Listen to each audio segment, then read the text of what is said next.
नमस्कार, मैं शंभू कुमार सिंह और आप देख रहे हैं नेशनल दस्तक। शरद पवार ने एक बड़ी बात कही है। किसान नेता हैं, मराठा समाज से आते हैं। उन्होंने कहा है कि 23 जून को पटना में जो बैठक हो रही है उसके बाद साफ हो जाएगा कि बीजेपी को कैसे हराया जा सकता है। उन्होंने एक और बड़ी बात कही है कि महाराष्ट्र में पिछले विधानसभा चुनाव में वो इसलिए चुनाव हार गए थे क्योंकि प्रकाश अंबेडकर साहब की जो पार्टी है महाविकास वंचित आघाड़ी मोर्चा, उसने हमारा वोट काट लिया।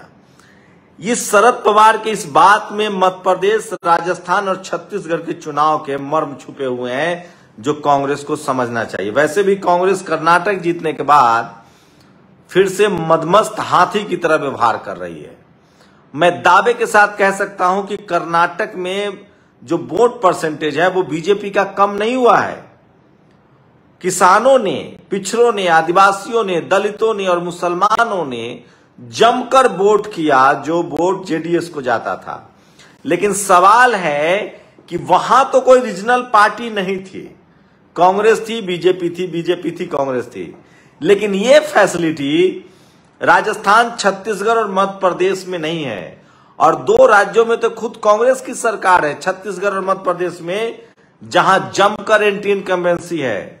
राजस्थान में शेड्यूल कास्ट के लोग नाराज हैं। आज दिलीप मंडल ने एक लेख लिखा है कि अगर मायावती कांग्रेस के साथ गठबंधन करती है तो हिंदी पट्टी का पूरा खेल बदल जाएगा।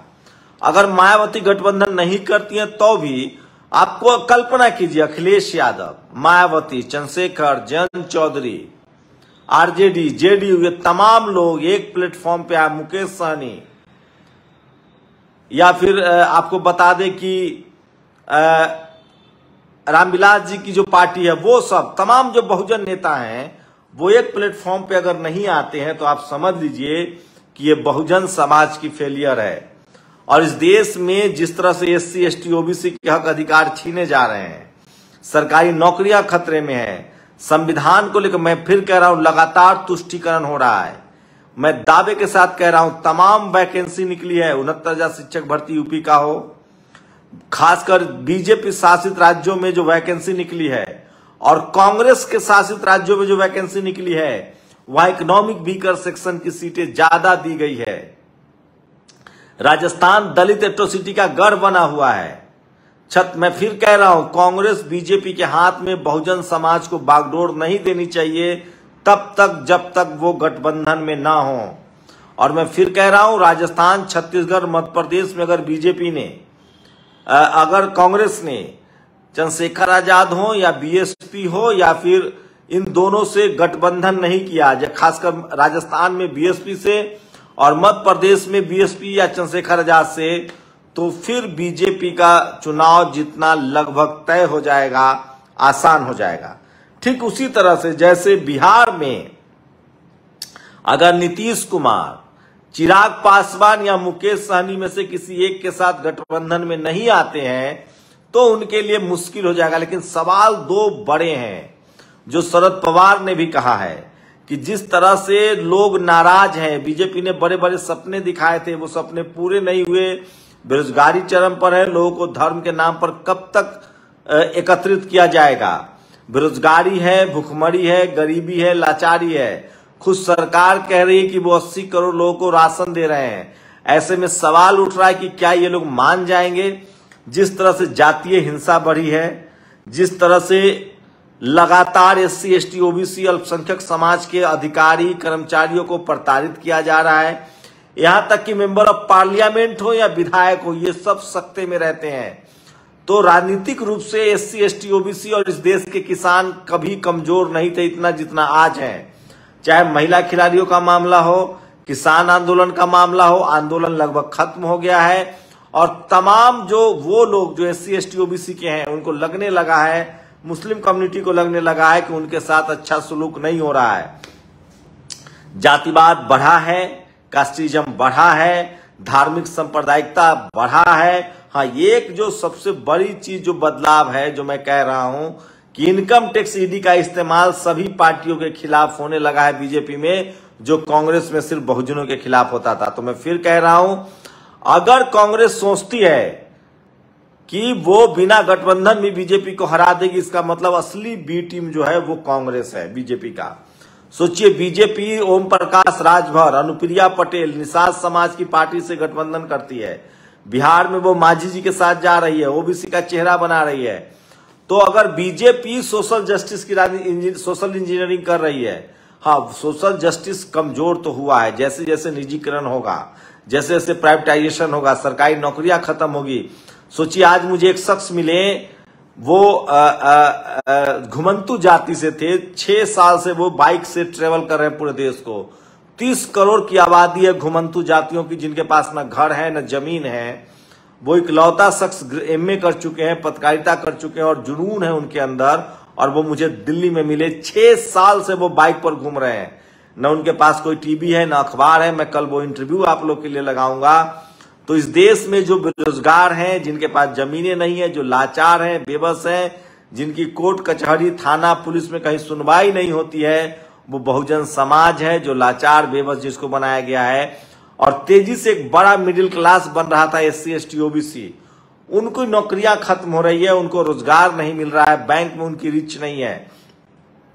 तो ये तमाम मुद्दे हैं। और गरीबों की गरीबी जिस तरह से बढ़ी है, और मीडिया में बैठे हुए लोग, जुडिशियरी, ब्यूरोक्रेसी, कॉलेज यूनिवर्सिटी में बैठे हुए लोग, फिल्म में बैठे, सोचिए आज फिल्म आई है।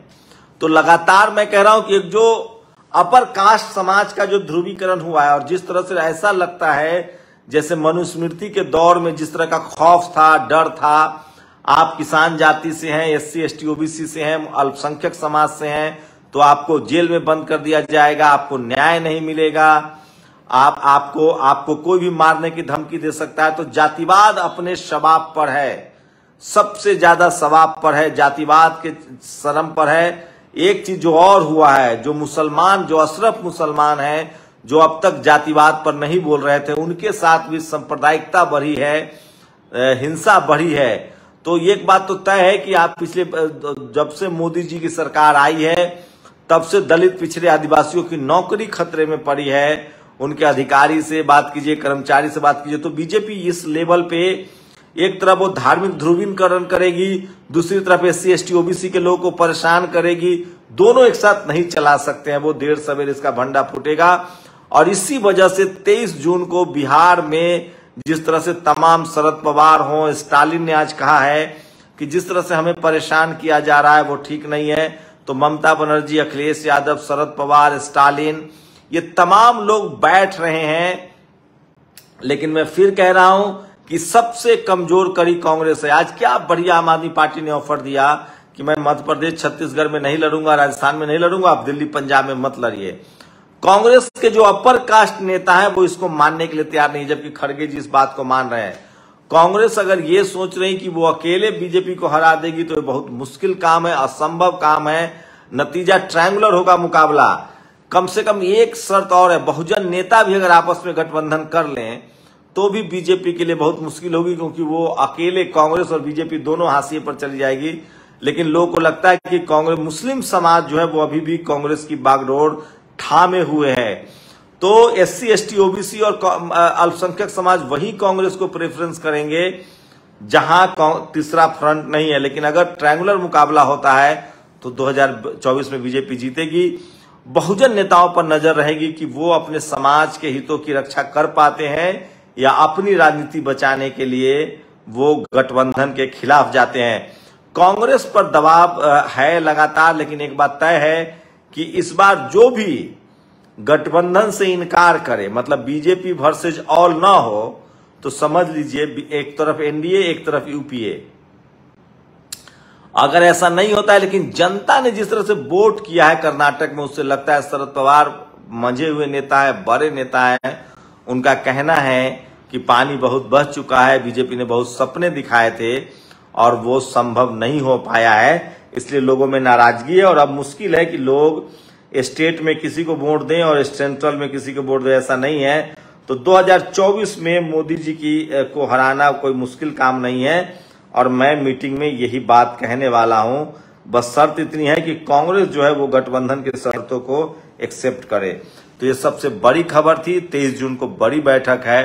2024 के लिए लगातार लोग की राजनीतिक जागृति जग रही है, लेकिन बीजेपी के पास जो सबसे बड़ी चीज है वो है उसकी सोशल इंजीनियरिंग, उसके पास मीडिया है, संसाधन है। इसलिए बीजेपी के खिलाफ जब तक विपक्षी दल एकजुट नहीं होते हैं तब तक मुश्किल बनी रहेगी। लेकिन कर्नाटक चुनाव के बाद अभी 3 राज्यों के चुनाव है, छत्तीसगढ़, राजस्थान, मध्य प्रदेश।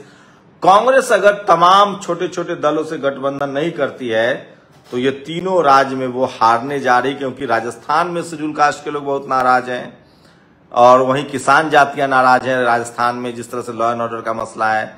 छत्तीसगढ़ में भी उनसे आदिवासी नाराज हो रहे हैं। मध्य प्रदेश में वो हिंदू कार्ड जरूर खेल रहे हैं, लेकिन वहां भी अगर ओबीसी महासभा या चंद्रशेखर आजाद या बीएसपी को साथ नहीं लेते हैं तो मुश्किल है। लेकिन दिलीप मंडल ने जो आज एक लेख लिखा है वो कह रहे हैं कि अगर कांग्रेस और मायावती लड़ते हैं एक साथ मिलकर, अखिलेश यूपी में, अखिलेश मायावती कांग्रेस, तो ये विनिंग अलायंस होगा। अगर यूपी में कांग्रेस, मायावती जी, अखिलेश एक साथ लड़ते हैं, बिहार में अगर कांग्रेस, जेडीयू, आरजेडी एक साथ लड़ती है और मुकेश सहनी और जो पासवान जी की पार्टी है उसमें से कोई एक आता है तो और वो विनिंग अलायंस जो है वो मजबूत हो जाएगा। ऐसी स्थिति में 3 बड़े खिलाड़ी हैं, 3 बड़े प्लेयर हैं, नवीन पटनायक और जगन मोहन रेड्डी। ये दोनों कभी भी खुल के बीजेपी के साथ नहीं जा सकते हैं, क्योंकि इनको मुस्लिम का वोट लेना है और ये पहले बोल नहीं सकते, और अगर ऐसा नहीं बोलेंगे तो फिर इनको गठबंधन के उम्मीदवार हरा सकते हैं। तो मामला बहुत फंसा हुआ है, पेचीदा है। इस बार बीजेपी के लिए भी खेल आसान नहीं है, क्योंकि जिन जिन राज्यों में बीजेपी की सरकारें हैं वहां वहां उनको नुकसान होता दिख रहा है। आप लोग की क्या प्रतिक्रिया, अपनी प्रतिक्रिया जरूर बताइए। साथ में एक वीडियो देखिए, मैं बता रहा हूं, एक विधायक का वीडियो है।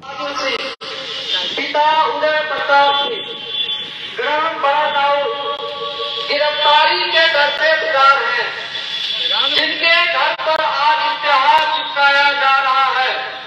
अगर वे पुलिस या माननीय न्यायालय के समक्ष आत्मसमर्पण नहीं करते हैं तो जल्द ही उनके घर की कुर्की की जाएगी।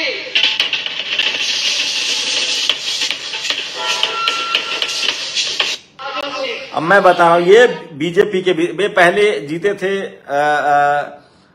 मुकेश सहनी की पार्टी से, बाद में बीजेपी में चले गए, ठाकुर समाज से हैं। इन्होंने राजद के कार्यकर्ताओं को मारा था और 2 सरकारी दलित समाज के अधिकारियों पर हमले किए थे। उसके बाद इज्जिया यादव ने ट्वीट किया है।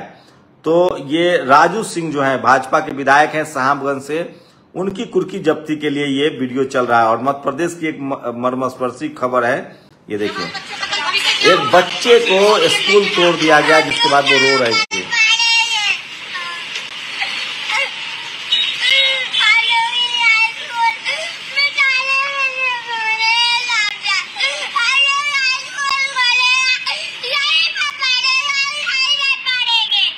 तो ये मासूम बच्ची है, दमोह की खबर है। कुछ लड़कियों के स्कार्फ वाले फोटो लगाने मात्र से सरकार ने स्कूल बंद कर दिया, बुलडोजर चला दिया। तो इस तरह की खबरें आ रही हैं। और स्टालिन ने कहा है कि मोदी सरकार को चेतावनी, हमें परेशान मत करो, अगर हमने जवाबी कार्रवाई की तो आप बर्दाश्त नहीं कर पाओगे। तो लगभग तमाम रिटेलिएशन जो है वो चारों तरफ से आ रहा है। और वहीं लगातार देश भर में मुस्लिम समाज पर हमले की खबरें आ रही है। अब ऐसा कोई दिन नहीं होता है जब गुंडे हमले नहीं करते हैं। जौनपुर में फिर से 2 मुस्लिम समाज के युवकों की पिटाई की गई है, जो कि बहुत ही खतरनाक है। तो ये सोशल मीडिया पर वायरल खबरें थी। 23 जून को पटना में बड़ी बैठक है। आप लोग वीडियो में कमेंट करके जरूर बताइए कि इस बार ऊंट किस करवट बैठेगा, और क्या SC ST OBC माइनॉरिटी के नेता एकजुट होंगे? क्या कांग्रेस चाहती है गठबंधन करना, या वो सचमुच RSS की मां है? शुक्रिया। नेशनल दस्तक की आपसे गुजारिश है कि अगर इसको बचाना चाहते हैं तो नेशनल दस्तक को सब्सक्राइब करने के लिए रेड कलर के सब्सक्राइब बटन को दबाएं, फिर बेल आइकन की घंटी दबाएं। नेशनल दस्तक को बचाने के लिए बहुत जरूरी है कि हर खबर को शेयर करें, लाइक करें, कमेंट जरूर करें।